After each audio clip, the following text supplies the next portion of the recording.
Welcome to the AI for Interior Designers podcast, where creativity meets cutting edge technology. In each episode, we dive deep into the world of artificial intelligence and explore how it's revolutionizing the interior design industry. From AI-powered design tools to the latest trends and innovations, we've got you covered. So plug in, relax, and let's embark on this exciting journey together. Welcome to AI for Interior Designers podcast. P.S. This intro was written by and voiced by AI to sound like your host, Jenna Gaidusek. Hey designers, welcome back for episode 59 of the AI for Interior Designers podcast. I'm your host, Jenna Gaidusek, and today I have two lovely designer / nerd guests. I would say, maybe they're like my long lost counterpart in this industry, because the conversation that we had here and also on their AI for Interiors and 100 Lunches podcast, where they also shared an episode this week too, where they interviewed me, the conversations were just wonderful. Like, honestly, they get it. They understand AI, of course. They're also advising in it. So it's just really cool to hear about, their perspective, how they're using it, and then just chat, just chat about it. So I hope that you enjoyed today's episode as much as I enjoyed recording this one and the one that I'm going to link in the summary, so that you can go check out the other episode, because very different conversations, but the most probably down to earth and real conversation that I've had was somebody that is in the same, circle, advising and teaching and also designing for the interior design space and AI. So without further ado, here's my fabulous guest this week. Hey ladies, thank you so much for joining me today. Thanks you for having us. Of course. So we just got off of recording your episodes, which I will link below. Great conversations about AI. Just you asked about my background, so I shared a little bit more there than I ever have before. Yeah, So, yay. but thank you so much for having me. So, of course, I had to invite you to my podcast to learn about how you're using AI. And I know that you're also training on AI too, and just get your perspective, because we are so parallel in what we do, but there's so much and we can't always cover it. Right. So Absolutely. let's start with a question of, like, what are you seeing in the interior design industry right now, and how designers or firms are incorporating AI into their business models? Yeah, absolutely. I feel like it's kind of a slow entrance is what I'm seeing.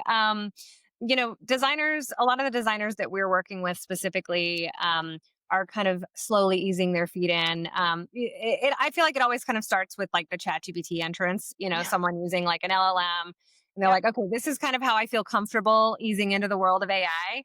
And then from there, they go into the stable diffusion models, whether it be Midjourney or one of the others. And like, that's kind of how they're dipping their feet into the water. Yeah. And then from there, it could go into some of the video generations and other things. But designers, I feel like are a little like slow to enter the market when it comes to AI.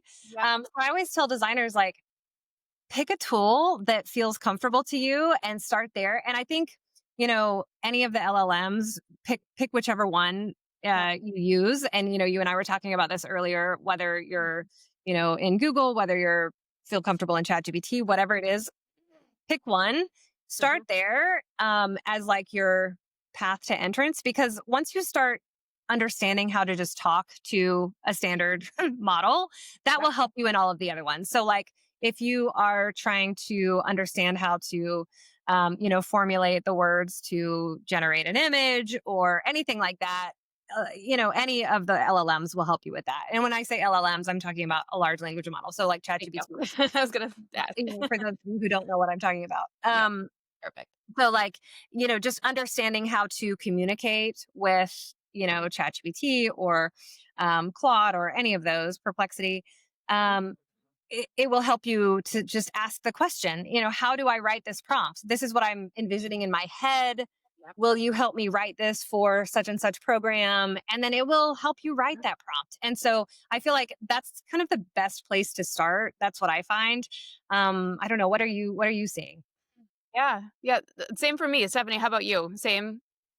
Yeah. So the other thing I'd add to that is just that seems to me that designers feel more comfortable starting with more mundane task type Mhm. assistance versus the design process, because the design process is their baby Yeah. and they know the creative side. So anything on the business side or project management side, that we're diving into custom GPTs and agents that can help them with helping them sign on a new client. How do you customize your approach to meet this personality type instead of just having the same process for everyone? How do you customize things to really make sure that you're going the extra mile for that client? Or integrating an app like Fixer, Mhm. FYXER, Mhm. Yep.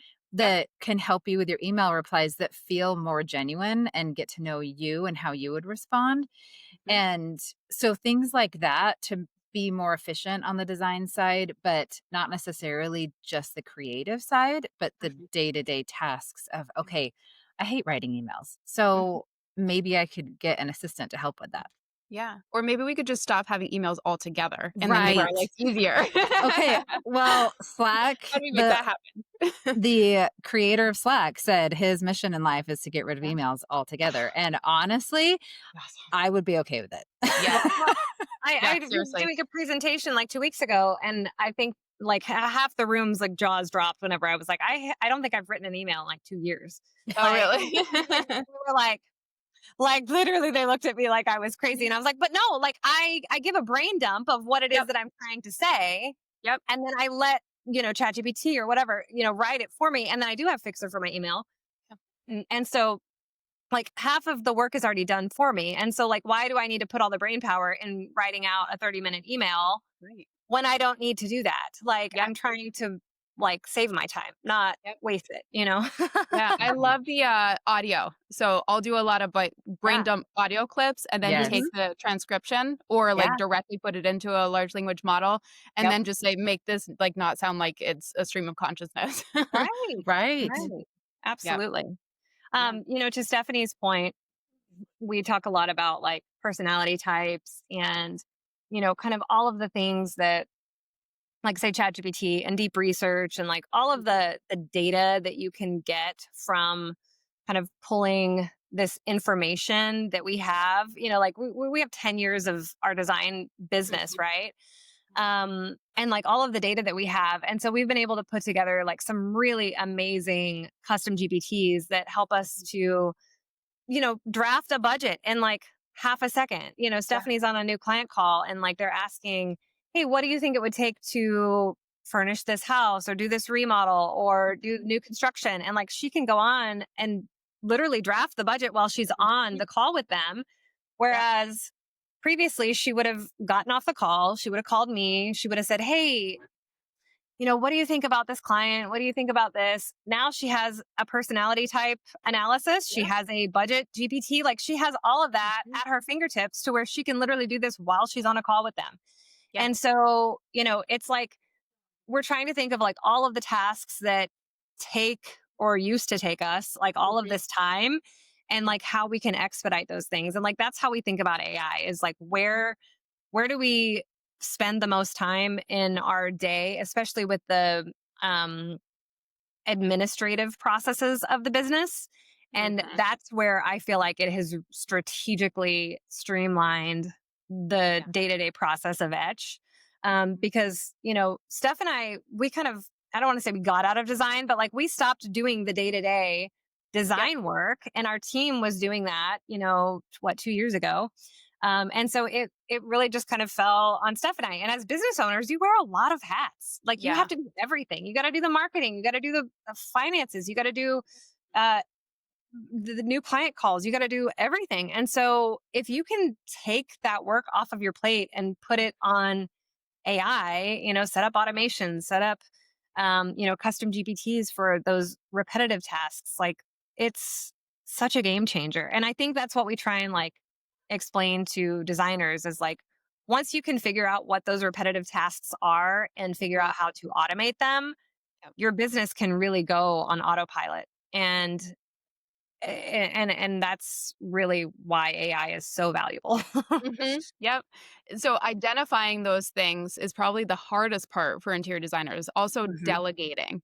I know I am that Yeah. person. Yeah. Like, Yeah. so I know when I speak to a lot of designers and firms that it's like, that's the first question. What do Mhm. you do every day that takes too long? Sometimes it's just as simple as making a calendar invite and then inviting people. I just have Mhm. my Copilot agent do it now. Like Yeah. inside of my browser, I say, go make this for me in my Gmail, invite these people, set up the event, done. I'd Mhm. never had to do it. And I Mhm. I gained back 10, 15 minutes of my life. And Mhm. it's those little things that add up, right? Yeah. Well, Yeah. and to that point, Jenna, I personally feel that AI has helped me do things I wasn't doing before. Yeah. So whatever has been on the list and I go, I haven't updated the website in who knows how long. I need Yeah. to create more content for it. I need Mhm. to make sure that it's representing who we are. I need, those sorts of things would have just gone on and on and on and just been on the forever to-do list. And now I go, oh, I could update that page in 30 minutes. I'm just Mhm. saying, this is what I want it to be. This is the content I need. Here are some references of documents that we've created internally. How can I make this a homepage? How can I make this a studio page? Mhm. Things That's a small example, but Mhm. there's other things like that that I just was never getting to. Yeah. And now I don't feel the procrastination anymore because I go, okay, I have help and I Yeah. have something to talk to help me brainstorm and work through what it is that I need to do. And it helps me get started. Whereas Yeah. before I needed that extra push to get started. Yeah. Mhm. Almost like a writer's block, like when you sit Totally. down and you're like, what am I going to Mhm. write about? Now it's like, okay, here's your suggestions for what you're going to write about today. And then you can just roll with it after you Yeah. have Exactly. those. Mm-hmm. Hmm. Yeah, Absolutely. I love that. So I got to take a step back because I signed up for Fixer a while ago and I feel like it totally jacked up my entire inbox. And so I Oh, canceled it immediately because of the weird tagging things. okay. Okay. I don't like the tagging either. Okay. What do you like about it? Well, I had the same problem with Fixer Okay. a long time ago, and I did the Okay. exact same thing, Jenna. And Okay. then I I left and I went to Serif, and Okay. then I tried Serif. I liked Serif, but then I ended up going back to Fixer, Okay. and I feel like Fixer fixed Did its things I job. didn't like about it, and I feel like it got strategically better, as well as gave me the ability to like say how I wanted to like filter my inbox. Okay. Mhm. And Okay. so I would try it again, Okay. because Model's gotten I better. did not like it at Okay. first, and I thought that it was going to do something that it didn't actually do, and then I Oh, don't know. I think it's much better than okay. when did you try it? Was it like last year? Yeah, last. Okay, so on the back end of Fixer, there are personalization settings just like on ChatGPT. So you can tell it about yourself, certain things that you would want it to remember about you. And so you can personalize like the way that you write, the way that you talk, and, all of Mhm. that. So it also, takes a deep dive into your email to understand how you write as well. And so you're not having to do like in depth training on like giving it Mhm. examples of pieces of work because it already has that information there handy. But I feel like with Fixer, I have to only tweak a few words on the Mhm. email. Very Yep. rarely do I have to like rewrite a whole email, which Nice. is which is nice. So Okay. yeah, so Okay, I would I'll check definitely it out recommend it. again because Yeah, email is the bane of my existence. I It never know. stops. I'm And, like, like, I wanna a lot. answer things, like, and not have a robot do it because the way that I would answer it, like, maybe I Mhm, want something that it wouldn't say, so that's mhm. why I haven't let it just take over for me. Yeah. I also like if there are multiple threads in a conversation, like it will reference the full thread history. Yep. So it's not just referencing the last conversation or the last email, like it will reference the full thread. So Okay.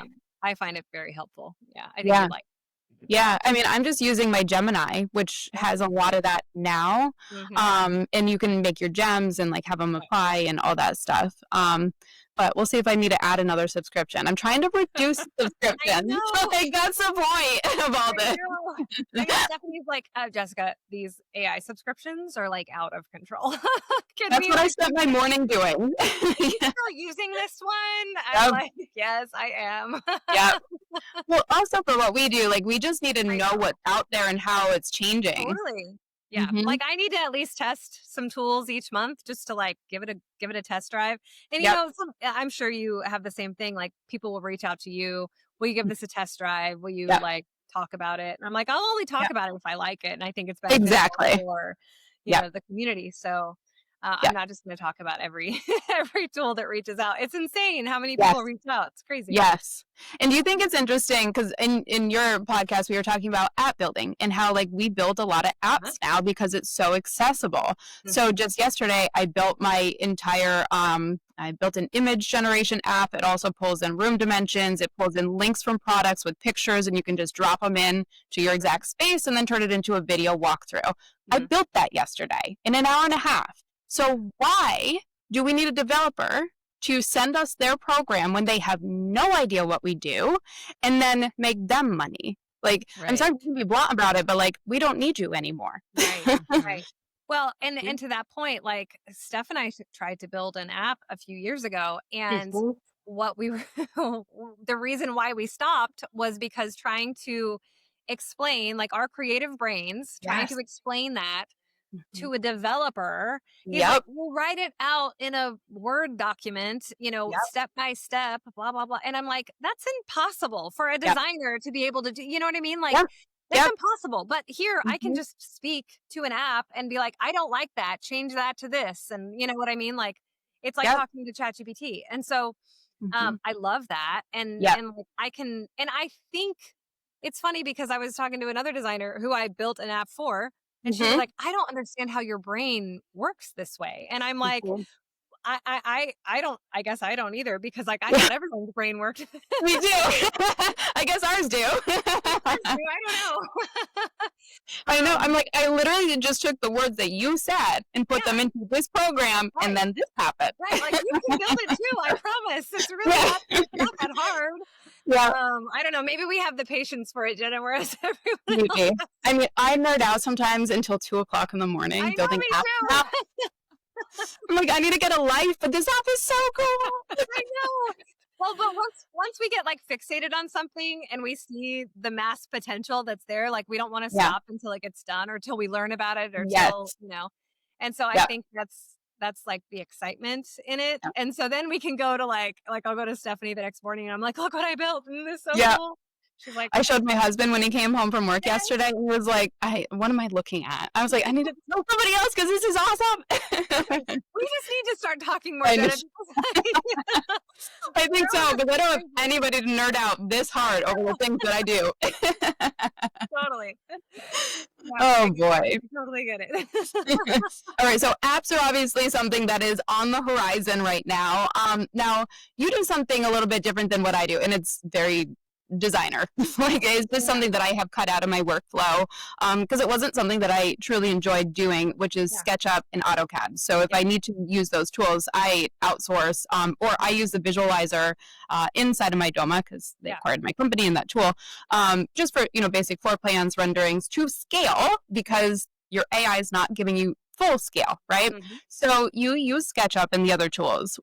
What are you using them for right now, like legitimately with AI infusion? Yeah. So when we do SketchUp, we will basically take whatever SketchUp model that we've built for a client. And there's a couple ways that we kind of incorporate AI within that. So there's a program called ArchSynth that we'll use to be able to take any image and convert that to a 3D model. So if we've selected an image a product for a client, and we want to actually show that particular product within our SketchUp model, then we'll take it, convert it from an image to the 3D model, insert it into SketchUp, and so they can actually see it within the space. So that's really helpful for clients to be able to visualize something. But when we want to take that a step further and actually render it, we can basically just take a screenshot of our SketchUp model, and then we take that into a program called Chrome AI. And everyone always thinks I'm saying Chrome, but it's P-R-O-M-E. Okay, thanks for spelling it. Yes, P-R-O-M-E. And we'll take that into Chrome, and that's where we can actually render it. And there's two different rendering programs that we'll use within Chrome. One is a texture lock rendering, and then one is their standard sketch rendering program. And so with sketch rendering, it's basically like you're prompting it, and then you're selecting different images that actually kind of correlate to the overall look and feel. So you're kind of doing a mixture of both of those things to come up with different rendering options. And it'll give you 3 images every time you select, render. So you can just kind of keep playing with it and finding, what fits the best. And as you know, with rendering, like you're never going to get the same image twice. Like you just kind of keep playing Yep. with it and finding what you like to show the client. But I feel like that ideation process and being able to show clients a visual of Mhm. their space, and sometimes clients need to be able to see multiple versions of a space. Like Mhm. they're having a hard time deciding, like, do I really want the space to look like this? Like, I don't know if I want it more colorful or if I want it more muted, kind of neutral colors. That's a great way to be able to show them, like, hey, this is kind of what it can look like in both routes. Yep. Do I have your buy-in? Can I move forward, to actually picking the materials? And then, that just kind of helps get their buy-in and their sign off to be able to, move forward with the design process. The other rendering option that they have is texture lock rendering. So if you're one of the designers that you like to have all of your materials applied in SketchUp and everything is like built out beautifully, Mhm. you can take the image, still the screenshot, you put it into the texture lock rendering. You don't have to prompt it or anything, and it will basically render those materials as you Mhm. have them in SketchUp, and it does a really good job at actually rendering all of those materials. And so you can still give it a prompt if you want to, but I find it actually does pretty well with how you enter everything, from just kind of pulling everything over imagery wise. So those are kind of the 2 different options that Chrome gives you, and you can play around with both of them. But they have a ton of AI tools, like in their tool suite. They have like an erase and replace. They have a region rendering tool. They have a image to sketch tool. Like they've got all kinds of tools within Mhm. Chrome that you can So play it's around. all Stable Diffusion based, it sounds like, and they've just added all their enhancements. Yep. Yep. Which, what about when people can just make that themselves now? Because Nano Banana's so good and Oh, yeah. ChatGPT, like, what do you think? What I find is that, so Nano Banana does a good job at actually keeping the image the same. Yeah. ChatGPT sucks at keeping images the Yeah. same. Like it sucks. Yeah. Like you can tell it 100 times, like, do not touch anything else in this image but this. And it's like, okay, Right. I'm going to change the window. It's like, okay, I'm going to start a new conversation and we'll see if we get better results Yeah, now. exactly. Nano Yeah. Banana though, like I was Mhm. I was playing around with it all morning on one of these images that, like, ChatGPT like totally butchered. Yep. I'm not changing anything. And Nano Banana's like, I'm going to keep everything the same and I'm only going to Yeah. do what you want me to do. So Yep. Nano Banana is great with that. And it did a beautiful job at just doing exactly what I wanted it to.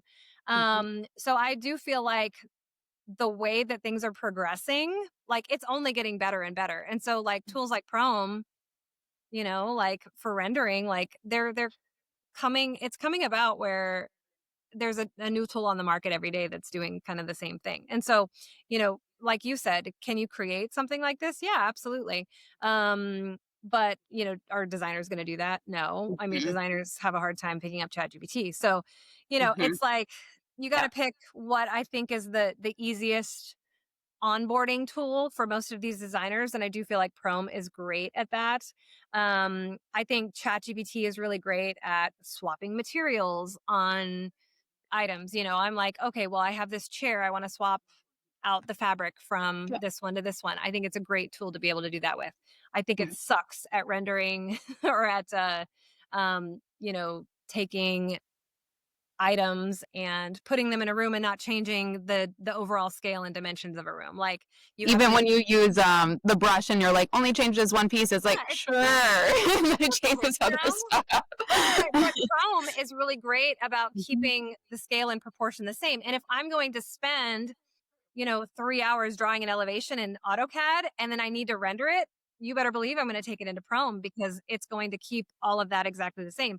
And you Mhm. can tell it, like there's a little slider bar within Chrome and it'll tell you like how creative it can be Yes. in Mhm. actually like keep, staying consistent or, altering the image. And so I'm like, I want the creativity to be at like 20 or below.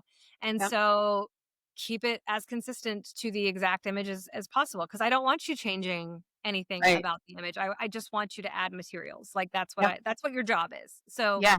Yep. so like I've played around with just as you have, like we've played around with a lot of tools. And so I have to say, like, for renderings, like that's the one that I think just does the best job personally. Are there other ones out there? Pff, absolutely. And I think designers have to use the one that works the best for them and their workflow. Um, Wallet, like I also use one that sounds almost exactly like what you just described. It's yeah. called My Architect AI. Uh-huh. And it all kind of derived from like when I first got into this, like there was tools like Home Visualizer AI, Core Mhm. Boot AI that I still probably have on my list, but they didn't continue to build out functionality. So Mhm. I don't know if designers realize that, like, when we buy wholesale for product, right? Like we're going direct to that wholesale, we're distributing, we're putting it back into a different room. That's what developers are doing with these tools. Yeah. There's like this marketplace of, oh, add this to your app, add that to your app. And that's what they're doing. But they're developers and they don't understand what we do and Right. what we need. Right. So while there's those tools out there that really have great control, there's no right now one-stop shop for what we all do. And that's kind of where it comes back to this wholesale version, if you will, of all of these AI models is getting so good and so real and almost going to knock out all of these programs that we're using, because if you pay for Gemini already and you get Nano Banana, why would you pay for something else that already does it? So the more it controls, and I think that's where we're going to start seeing a lot of subscriptions just start getting canceled and canceled, which I'm here for. Who needs to be paying for something that you don't need? Like, it's silly. Yeah. Absolutely. No. So Arch Synth, I just canceled this morning as well. But longtime user, I do think that they are good because they have all those tools inside. The 2D to 3D model, they were one of the first to actually harness it. I use another program that I have in my tools list called Amazing XR, and that one turns it into not only a model that you can put into your designs, but also an AR model. So you can see it right there in the space at the same time. And so you really just need to find the right tools that do the things that you want to do. So like if ArchSynth, you don't need that AR model, but you need really nice fine-tuned 3D model downloads, that's going to be your tool, right? So yeah, it's just staying on top of all that. Yeah, and I think the answer is different for everyone. It's like what my toolkit looks like is going to be different from what your toolkit looks like and Stephanie's toolkit looks like. So, the way that we all work is going to be different. And, everyone just has to find what their best suite of tools is and how they work. And once you do that, though, like it's such a game changer. And like, I'm like, okay, I'm doing this today, I need to use this tool, and I'm doing this today, I need to use this tool. And so, it's so helpful though, because it's such a time saver. Really is.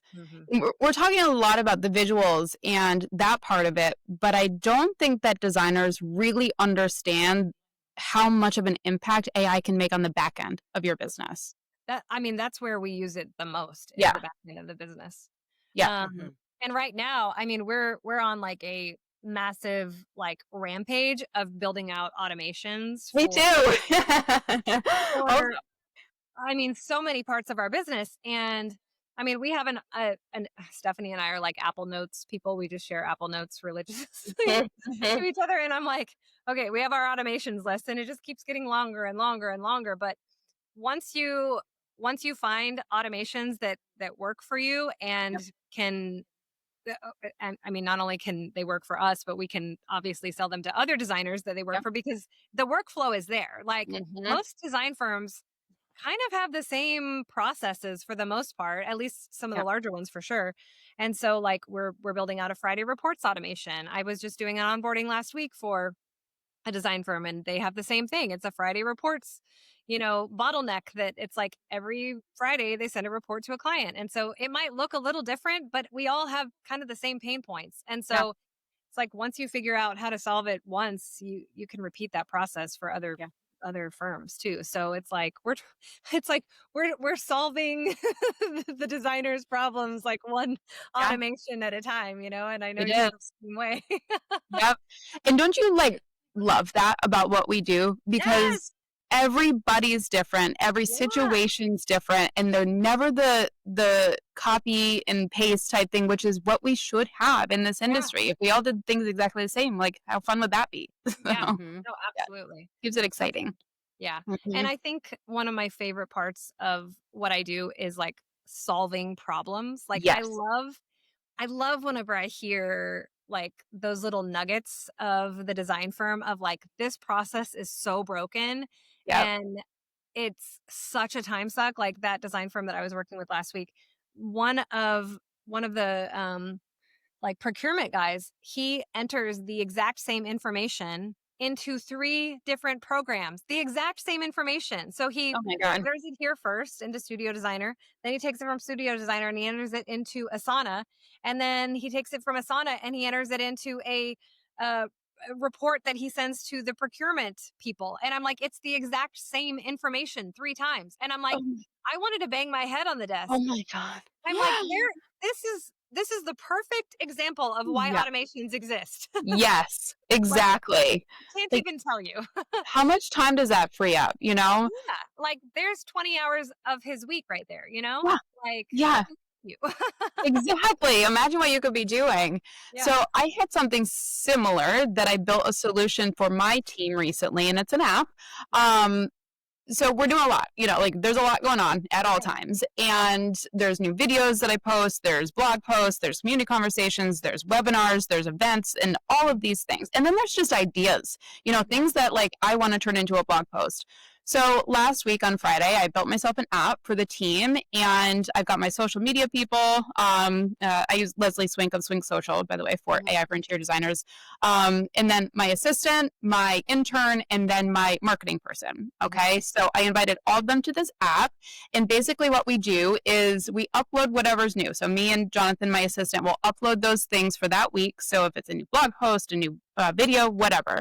Yeah. I then created an AI generated summary that also scrapes the URL. So if it came from a blog post, it's going to scrape the URL. It's going to write a summary in my brand voice.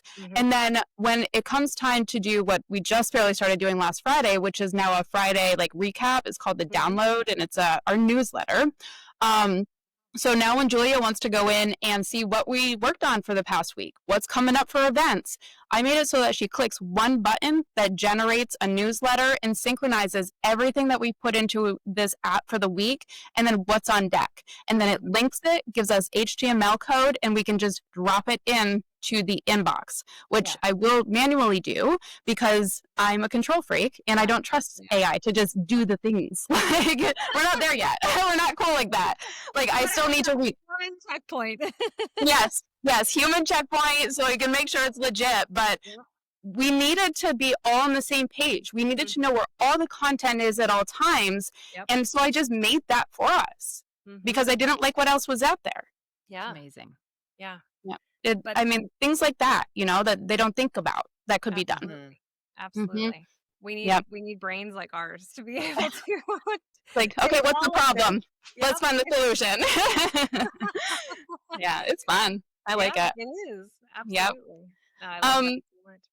So kind of circling back to social media, like what are you finding just in, your scrolling that designers are doing well using AI online?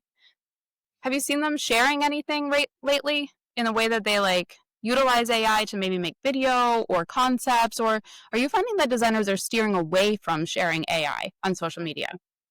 I think they're steering away. I also think they're not taking the time to utilize the tools. Okay.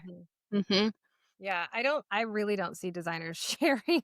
If anything, I see them sharing negatively about AI versus positively. Yeah. I mean, this kind of goes back to the conversation we were having on our podcast before we got off, but the whole Kelly Wersler article, like she's someone that talks positively about AI because she utilizes it within her process and she has for a long time, but she's one of the few I feel like that does talk positively about it. There's a handful that do, but I feel like the ones that do are usually the ones that are like, that like us kind of in the industry that are like teaching about the tools and things. If you're not really teaching about it, I feel like you're kind of closed-lipped almost and speaking negatively about it. That's typically whenever I tend to see it the most is whenever it's focused on in a bad light versus in a good light. I don't know how respond.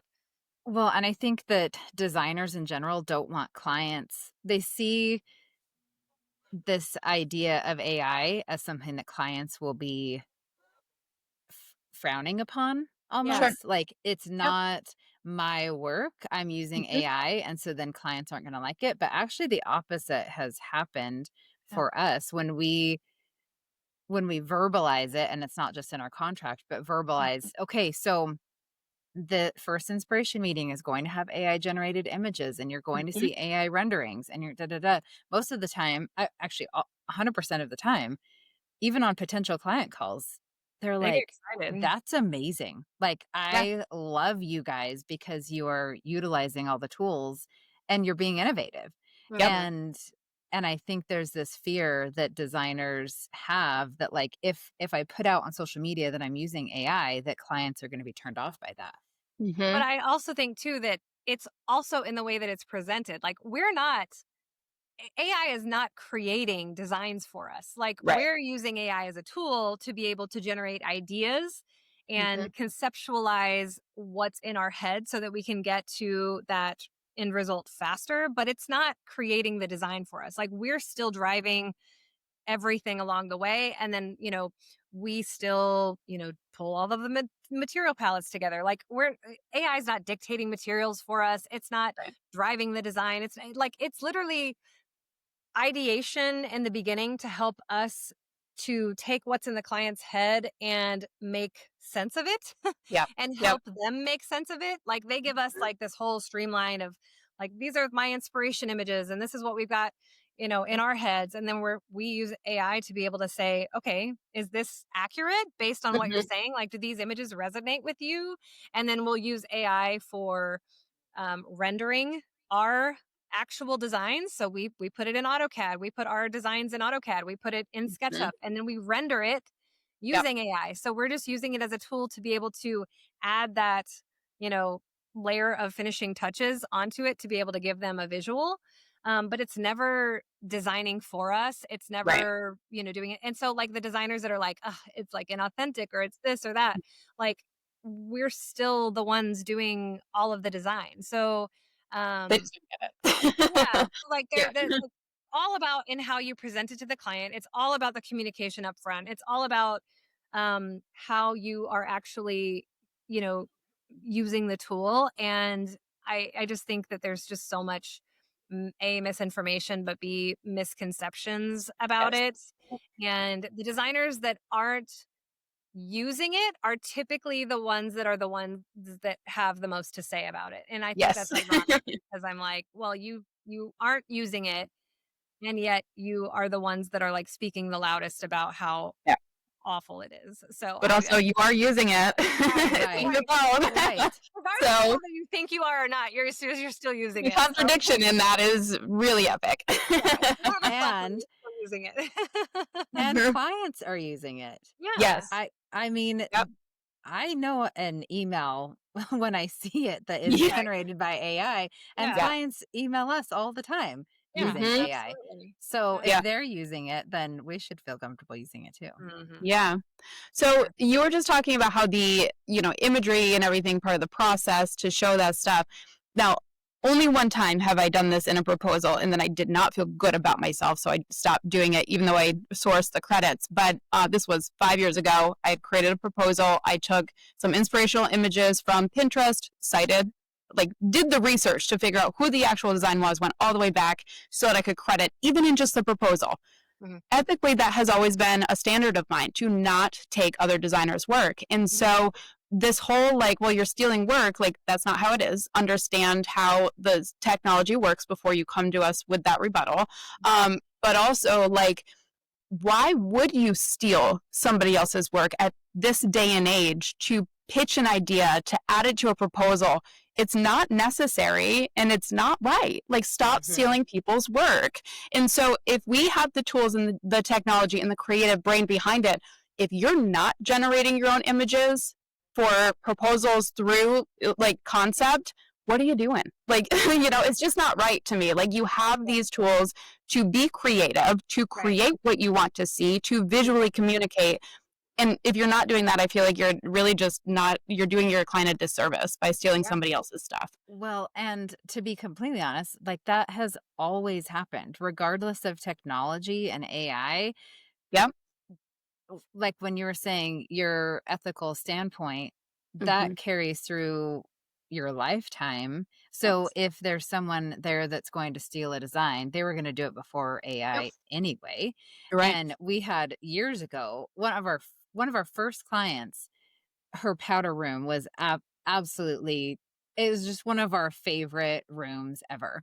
And a couple years later, she sends us an Instagram link to another designer's Instagram post in our area. Not even like another part of the country, but our town. And it says, this looks oddly similar to my powder room. Am I wrong? And we're like, no, it's she didn't get the exact same product. Wow. But she had the same tiles. She got a sconce that was very similar, same design. So she reversed Google search and then went to Wayfair or Amazon. Who knows? But her portfolio is very similar throughout. Like there's a designer in San Antonio that she replicated a kitchen design. And it's, and it could be just lack of creativity and being able to come up with something new, and she sees something. And so or a client is coming to her. I don't know. Either way, it was happening before AI. Yes. And so, I mean, AI should be a designer like that's best friend, honestly. Right. Yep. But also, do you see the ones that, like, for lack of a better word, aren't as talented, and the ones that have done little things like that, or have stolen elsewhere, or have just like, created these shop the looks using Amazon products or something with really no creativity. It's all the same look. It's all the same reverse image Google search. And so somehow they have built a following or a business using those methods, but really lack the training, the education, and the know-how to like do it without doing that, right? Bring designs into the real world. So now those people are going to try and use AI and pawn things off that are not theirs and do unethical things. But also those are going to be the first ones to be called out, because I have no problem doing that. And also like lose business because you're fake. Like you're no longer proving yourself to be legitimate in this space. So I think that's where designers have to prove, here's where I use this. Here's part of my process. I'm going to be upfront with you. It's visual communication. Let me show you exactly where and when I use AI, and then where I draw the line. And I think it's important for us to get that message out individually, so that those that are the copycats, that aren't the talented designers, that still may have a massive following and they're riding off that on their social media, but lack any sense in being in this industry, right? So those will fall down, but then the ones that are doing things right and utilizing these tools, they're going to raise up so high because they're going to be light years ahead of everybody else. Right. Yeah, I had sent Stephanie a Instagram account. It's been a while now, but they had like over 100,000 followers, and every single one of their images was AI generated. And it was very obvious that it was AI generated. But I mean, the people that were on there were like, oh my God, this room is amazing. And like you or I, we could look at that image immediately and tell whether it was AI generated or not. But like the people couldn't. And they couldn't. No. Where's that paint color? Where do I get the bar stools? Right. And I always comment, this is AI. And then I'm like, oh crap, now I'm on all these and it's only showing me that. I'm just like, you know what? Those people, like, they come and they go, and like, it is what it is. But like the authentic designers, like, you're going to know who they are. You're going to, be able to go onto a website or an Instagram page and be able to see the faces and see the people and see them in the spaces, doing the things, telling the stories, being authentic. And like, those are the people that will still shine through. But I do think that if you can do it smarter, if you can do it faster, if you can do it easier and, make the client experience and the employee experience easier, do it. Why not? Like, you should be able to do that. Get your time back. Like, what we do is hard, and like, it's not for everyone. Like, clients come to us because it is hard, and like, not everyone can do it. And so, there is a specific set of, skills that we have that not everyone has. And like, that's something to be very proud of. And, like, but AI is there to assist. And like, that's what I tell people is like, use the AI tool set that, we have been given and that's out there, and find the right tools that help assist you in your process and make your life easier, because like, no one needs to be working until 2:00 in the morning doing the things that we do. Our job is hard enough as it is. The clients are not always easy, and the job is not always easy. And like, you're always going to be burning the candle at both ends, but try not to if you can avoid it. Or do something fun that you want to do at the middle of the night, like make apps at 2 a.m. Absolutely. Yeah, because that's fun. You guys should just start a group text and at 2 a.m. And after this, I know. Yeah, we need to. And be like, what app did you make this week? Let's see. My husband random texts about like, oh, look what I did. And he not understanding. I'm going to send them to you. I know. Please. I think we need to. We need to do that. Because it's moving so fast. So like, I don't have any predictions. You asked me on mine, on yours, like, where I think everything's going to be. I don't know. Like, it's going so fast. Do you have any? No. I mean, No. I mean, we're outside the design world for a second, but in the world of Stephanie, doing my laundry, doing my dishes. You fold everything. When are we getting our robot? Yeah. I know. Samsung made some. Yeah. My daughter is like oddly terrified of robots, like embraces AI, does all this stuff, but she's like, but what happens when they start living in our house? Then I'm going to be scared. And I'm like, I mean, it's real. Okay. It's a real fear. Yeah. It will happen. I guess that's what's next. Yeah. As long as they can make me like really good meals, because I do not cook. Like, I don't cook. So I needed to cook for me. And I've seen the robot hands that can do that. So as long as it tastes good, that'd be cool. Yeah, I think life in general will change. Yeah. What would we do with our time? No, I've wondered sometimes, is it going to be like WALL-E, where everyone's just like sitting around and doing nothing with their lives? I hope it makes us more motivated to do greater things with our lives, but like touch grass and go outside. Right. Yeah. I know. Like, I feel like sometimes I get stuck in loops, which my husband and I, like, we'll just zone out. We'll be watching movies for a while. The reason why I didn't get on TikTok in the first place was for that reason, because I know I would be addicted and I would just sit there.